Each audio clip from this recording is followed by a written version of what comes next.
ফিরে এলাম বারাণসী নিয়ে আমার 4th ভিডিওতে।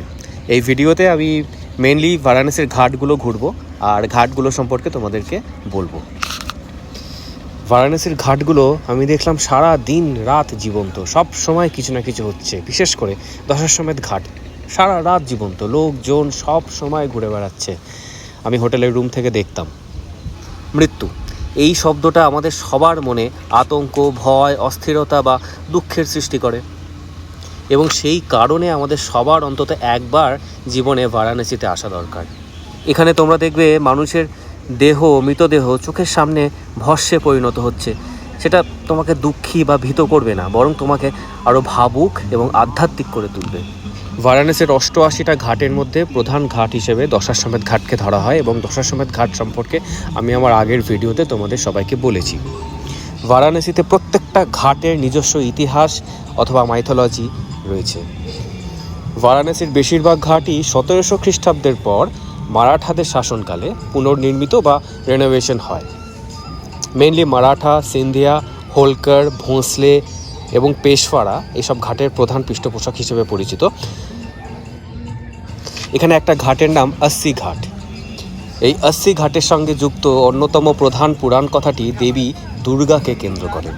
বলা হয়ে থাকে যে শুম্ভ ও নিশুম্ভকে ভয়ঙ্কর যুদ্ধে মারার পর দেবী তার তলোয়ার, যেটার নাম ছিল 80, এত জোরে, এত শক্তিতে ভূমিতে নিক্ষেপ করে যে সেই আঘাতে মাটি চিরে একটি নদীর উৎস ঘটে। সেই নদী পরে 80 নামে পরিচিত হয়। এই পৌরাণিক ঘটনা 80 নদী ও 80 ঘাটকে এক দৈব শক্তি ও সুরক্ষার আভায় আলোকিত করে। আরেকটা ঘাট যার নাম হলো চেতসিং ঘাট। এই চেতসিং ঘাট বারাণসীর বহু ঘাটের মধ্যে একটি বিশেষ স্থান অধিকার করে আছে, মূলত এর বিশাল দুর্গের জন্য, যা 1800 শতাব্দীর মধ্যভাগে মহারাজা চেতসিং দ্বারা নির্মিত হয়েছিল, এবং তিনি এটিকে তার প্রধান বাসস্থান হিসেবে ব্যবহার করতেন।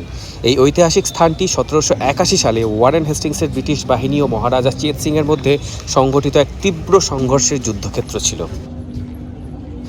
যদিও মহারাজা পরাজিত হন এবং দুর্গটি ব্রিটিশদের দখলে চলে যায়, তবু কিংবদন্তি অনুযায়ী তিনি সেখান থেকে পালিয়ে যেতে পারেন, এবং 1900 শতকে এই দুর্গটি রাজা প্রভু নারায়ণ সিংয়ের অধীনে চলে আসে। পরে দুর্গের উত্তরাংশ নাগা সন্ন্যাসীদের উপহার হিসেবে দেওয়া হয়। একটি কঠোর তপস্যার জন্য পরিচিত বৈরাগী সম্প্রদায়, তারা সেখানে একটি মন্দির এবং বাসস্থান নির্মাণ করে। নাগা সাধুরা তাদের শরীর জুড়ে ভস্ম মেখে থাকেন এবং ফুলের মালা ও রুদ্রাক্ষ ধারণ করেন। তারা সাধারণত দিনে 7টি বাড়ি থেকে ভিক্ষা চেয়ে আহার সংগ্রহ করেন, এবং যদি সেই 7টি বাড়ি থেকেও খাবার না পান তবে সেদিন উপোস করেই থাকতে হয়। নিয়ম অনুযায়ী তারা দিনে একবারই আহার গ্রহণ করেন। নাগা সাধুরা তাদের কঠোর জীবনযাপন ও গভীর জ্ঞান দিয়ে ভারতের আধ্যাত্মিক ঐতিহ্যের জীবন্ত প্রতীক হিসেবে পরিচিত। তাদের জীবনযাপন অত্যন্ত কঠোর, এবং এই জীবনযাপনের মধ্যে রয়েছে হিমালয়ে গভীর ধ্যান, দাঁড়িয়ে তপস্যা, অগ্নি সাধনা, কঠোর উপবাস বা তপস্যা, মার্শাল আর্ট ও শক্তি সাধনা। কারণ এরা সবাই অস্ত্র রাখে নিজেদের হাতে, তলোয়ার নয়তো ত্রিশূল রাখে, এবং তারা সেগুলো ব্যবহার করতে যথেষ্ট পারদর্শী। আমরা যেদিন ফিরব সেদিন ছিল হোলির ঠিক 5-6 দিন আগে, এবং বারাণসীতে সেই দিন মাসান হোলি বা মাসান কি হোলি বলে একটা হোলি খেলা হয়। দূরে দেখা যাচ্ছে হরিশ্চন্দ্র ঘাটে এই হোলি খেলা হচ্ছে। হরিশ্চন্দ্র ঘাট আর মণিকর্ণিকা ঘাট, এই দুটো ঘাটেই এই হোলি খেলা হয়। রঙের খেলাধুলার মতো নয় এটা, মাসানের হোলি। এই মাসান কি হোলিতে ব্যবহার করা হয় চিতার ভস্ম, যা জীবন ও মৃত্যুর চক্রের প্রতীক। মানুষ একে অপরের গায়ে এই ভস্ম মেখে দেয়। এই প্রথা দুর্বল চিত্ত বা কৌতূহলী দর্শকদের জন্য নয়, কারণ এর সঙ্গে গভীর আধ্যাত্মিক গুরুত্ব ও দার্শনিক অর্থ জড়িত। এই উৎসব আমাদের মনে করিয়ে দেয় জীবনের অস্থায়িত্ব এবং মৃত্যুই চরম সত্য।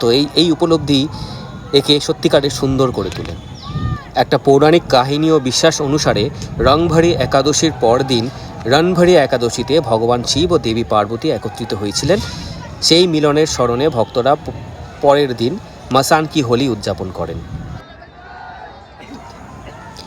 ছাত্রছাত্রী, বয়স্ক ব্যক্তি, বিবাহিত নারী পুরুষ কিংবা শিশু কিংবা যে কোনো ব্যক্তি যিনি এখনও জাগতিক ও ভোগবিলাসের আসক্তিতে যুক্ত, তাদের জন্য মাসান হোলিতে অংশগ্রহণ করা উচিত নয়।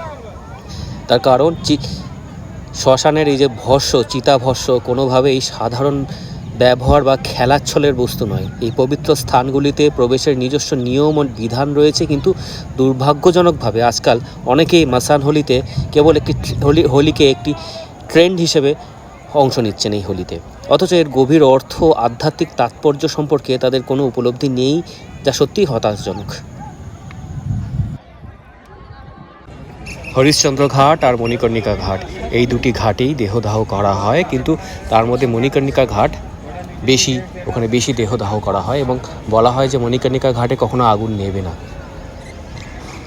মণিকর্ণিকা ঘাটে এটা বিশ্বাস করা হয় যে অগ্নিদেব শিবের কৃপায় পরিশুদ্ধ আত্মাকে সরাসরি মোক্ষে বা মোক্ষ লাভ করিয়ে দেয়। হিন্দুদের কাছে বারাণসীতে মৃত্যু এবং মণিকর্ণিকায় দাহ হওয়া কোনো শেষ নয়, বরং এটি মোক্ষের পথে একটি সরাসরি যাত্রা, জন্ম ও পুনর্জন্মের অন্তহীন চক্র থেকে মুক্তি।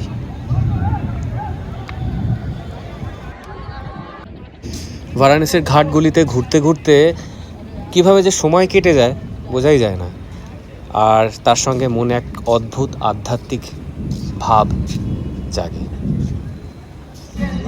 দিন রাত বারাণসীর ঘাটে মানুষের আনাগোনা, এবং শুধু ভারতীয় নয়, বিভিন্ন দেশ থেকে আসা পর্যটকরা তারাও বারাণসীর ঘাটগুলোতে ঘুরে বেড়ায়। গানটা শুনে নিই, তারপর বাকি কথায় আসছি।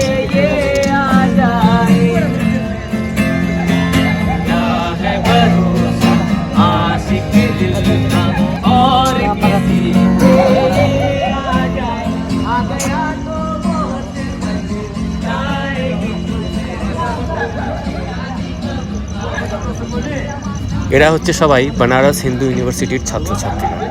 প্রত্যেক দিন রাত্রিবেলা তারা কিছু কিছু ঘাটে এসে এরকম গান করে, গান বাজনা করে, আনন্দ করে। এবং একটা জিনিস দেখেছি যে বেশ কিছু ছাত্রছাত্রী নাগা সাধুদের সঙ্গে বসে তাদের সঙ্গে আলোচনা করছে, ইভেন তাদের সঙ্গে বসে গাঁজাও খাচ্ছে। আর অনেক ফরেনার্সরা তারাও সাধুদের সঙ্গে বসে কেউ কেউ মেডিটেশন করার চেষ্টা করছে, বিভিন্ন ধরনের, কেউ যজ্ঞ করছে। কত রকমের জিনিস দেখতে দেখতে কিভাবে যে সময় পেরিয়ে যাবে তোমরা কেউ বুঝতে পারবে না। সব সাধুদের তাঁবু, এই যে এখানে রাত্রি তখন 11টা সাড়ে 11টা বাজে, এখানে ফরেনার্সরা এরা বসে এখানে হোম যজ্ঞ এইসব করছে সাধুদের সঙ্গে বসে নদীর ধারে ঘাটে। একটা খুব ইম্পর্টেন্ট বিষয় হলো যে এত সারা রাত ছেলে মেয়ে নির্বিশেষে ফরেনার্স, ছেলেরা মেয়েরা সবাই ঘুরে বেড়াচ্ছে বারাণসীর ঘাটে, এই 88টা ঘাটে, কিন্তু আজ অবধি এই ঘাটে কোনো রকম কোনো খারাপ ঘটনা শোনা যায়নি। কোনো মহিলার ওপর আক্রমণ বা কোনো রকম তার সঙ্গে দুর্ব্যবহার, এসব কিচ্ছু হয়নি। এটা একটা অদ্ভুত বিষয়। ঘাট থেকে বেরিয়ে আমরা একটু রাস্তা, মানে বিশ্বনাথ মন্দির যাওয়ার যে রাস্তাটা, সেই রাস্তাটা একটু তোমাদের এমনি ঘুরিয়ে দেখাচ্ছি। দুধারে কত যে দোকান, মানে চোখ ধাঁধিয়ে যাবে সবার।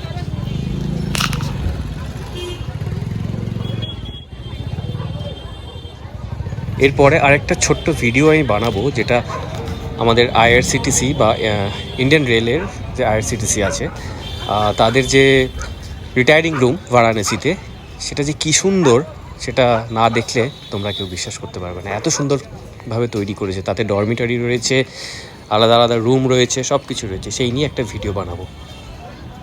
এখানে প্রচুর শাড়ির দোকান রয়েছে, মূর্তির দোকান রয়েছে, কিন্তু সব কিছুই দাম দর করতে হবে। কারণ আমি দেখেছি কোনো একটা স্পেসিফিক জিনিস একটা দোকানে একরকম দাম, আর একটা দোকানে একরকম দাম বলছে, দর করতেই হবে এখানে।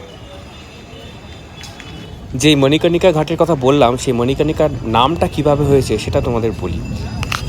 মাইথোলজি অনুযায়ী সত্যযুগের সূচনাকালে বিশ্ব ধ্বংসের সময় কাশী বা বারাণসী যেন অক্ষত থাকে, সেটা নিশ্চয় করতে ভগবান বিষ্ণু শরণ নেন ভগবান শিবের।